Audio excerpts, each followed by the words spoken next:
And I keep on saying, anak ko nga ganyan. He tends to forget, out of sight, out of mind. And that happened more than once. And one time there's a person said, oh, hi Bambi. And Bambi said, hi. but not with Paul. Yes, they were out of sight, but they were never out of mind. The church in Philippi was heavily engraved in their mind. And he says, I thank my God in all my remembrance of you. It's like having a crush, a first crush, or what you call the love of your life. The love of the life that you met, and guess what? I can't take you out of my mind. Is what? It's something like that, right? You hear a song that you used to play, that you used to hear together. You hear a song and all of a sudden, you start smiling. And people say, why are you smiling? You're reminded about something. You go to the place and you're reminded about him or her. You meet a person with the same name and all of a sudden the face of that person changes to the one that you like. You're in the car, you hear a radio song and people are wondering, why are you crying? Because you can't get him or her out of your mind. And that is what Paul is saying, in all my remembrance of you. I can't get you out. You're always on my mind, despite where I've been and who I've met. And this is not puppy love that Paul had towards them. This is genuine love. Love that is sacrificial. Love that has commitment. And as we learned that his thankfulness was done right because he was thanking God. Paul was saying that he was thanking God. And what that means is this.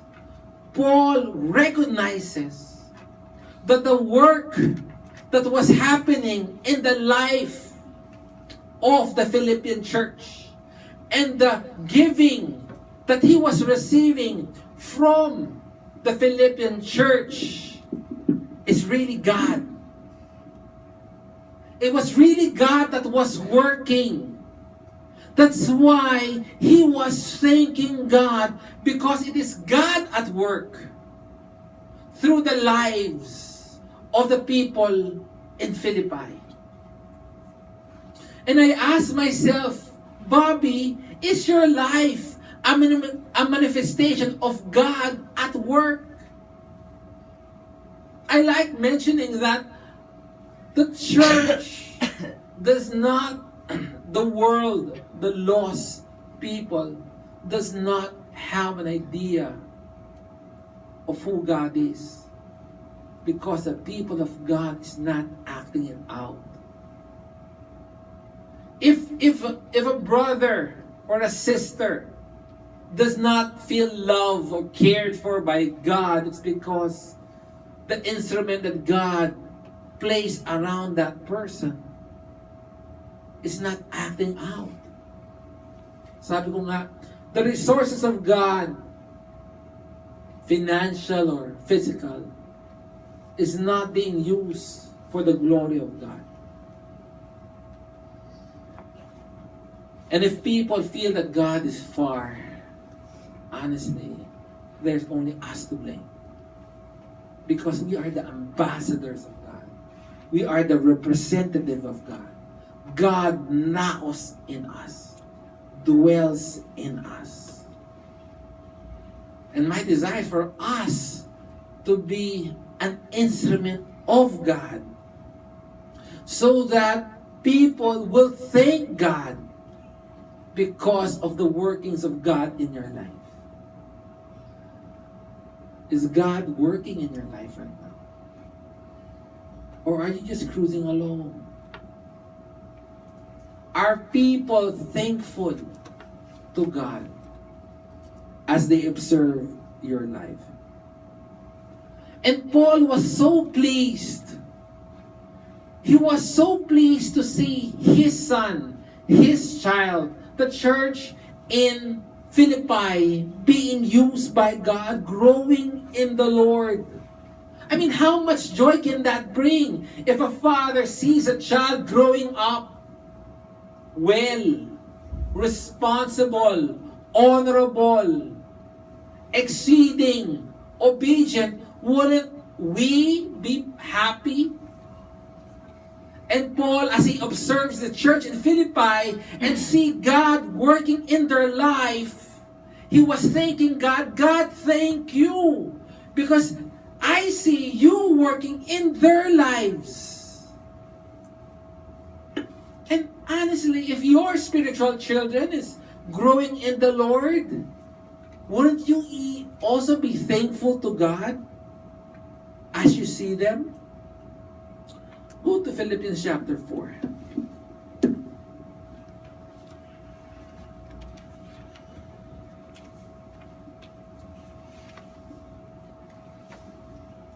While going there, the reverse is true.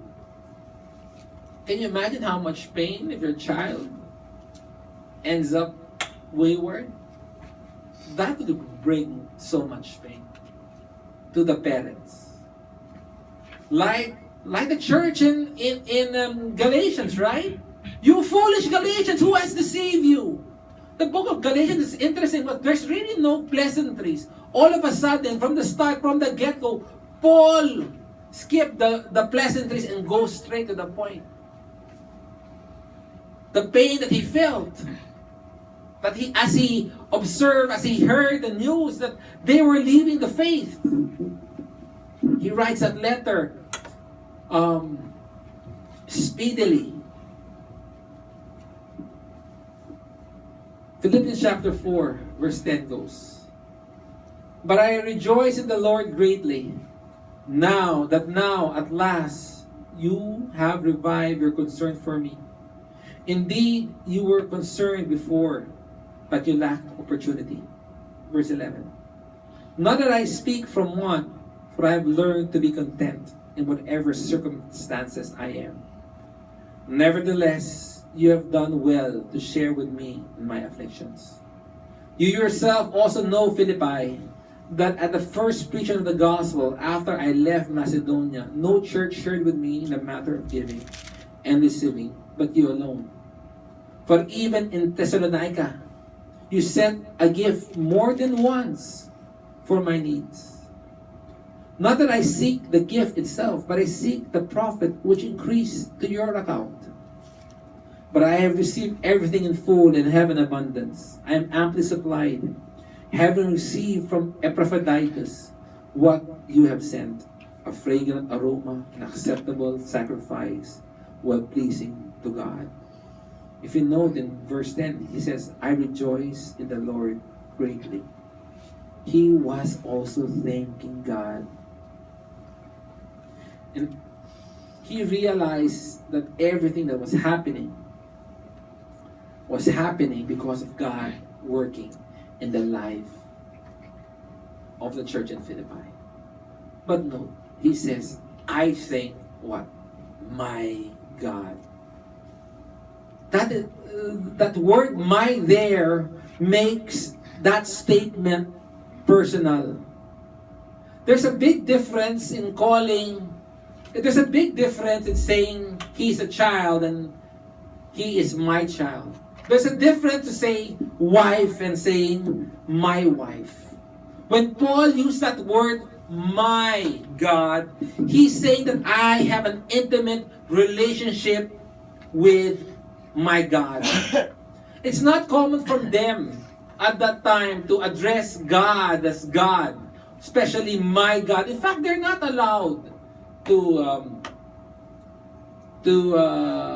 verbalize the name of God. That's why Jesus, right, in the book of John, he claimed that God was his Father.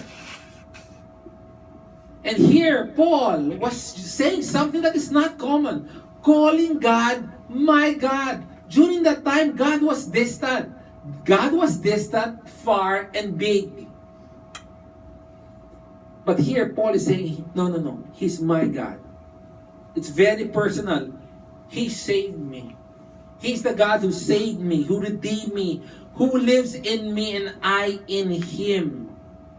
He's the one I call Abba Father. It is Him that I give thanks. My God. And He does that despite all the bad reports that He has been getting. Not one, a lot, but some of the bad reports He was getting from the church in Philippi. And it's so easy for us sometimes to fall into the trap of finding faults on people, finding faults in churches, and not being like Paul and trying to find how God is working in that life, that person. How God is working in that life of that church. Now, question. We learn in verse 3 that Paul was thankful to God. But how does he express it? He expressed his thanks to God in prayer. Verse 4 it says, Philippians 1 verse 4. Always offering prayer with joy in every prayer for you all. What Paul is saying is, I frequently pray.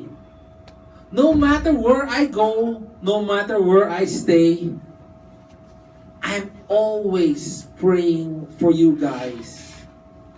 You know, I realize there's no excuse for us to minister to a fellow believer, no matter how far they are. The bare minimum that we can do is to pray for them. So there's no excuse for us not to minister to a brother. And the only reason why we don't minister to a fellow brother is because of lack of genuine love, lack of genuine concern. We know something is there to us if we are consistent in praying for it. And Paul is saying that, you know what, I've been praying for you guys. From the first day until now. I have never forgotten you guys. I'm always in the throne of our God pleading for you. And what's interesting, it says here, always offering what? Prayer. The word prayer that he used here is kind of different. The typical word that was used in Greek for prayer is prosesche. I'm sure I'm not pronouncing it correctly. But what that means is reverent prayer.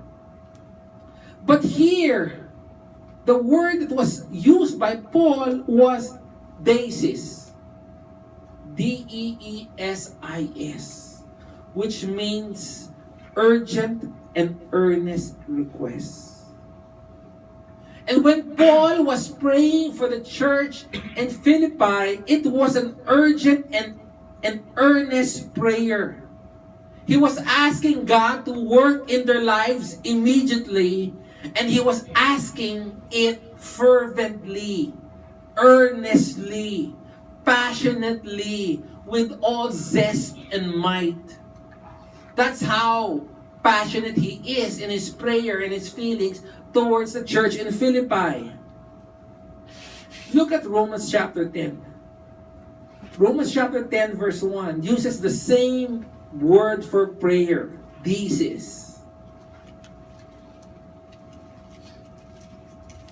It says, Romans 10 verse 1, Brethren, my heart's desire and my deesis to God, for them is their salvation. My urgent and earnest request to God is that they might be saved. It's an urgent request. It is an earnest request. It is a passionate plead. That's what that prayer is all about.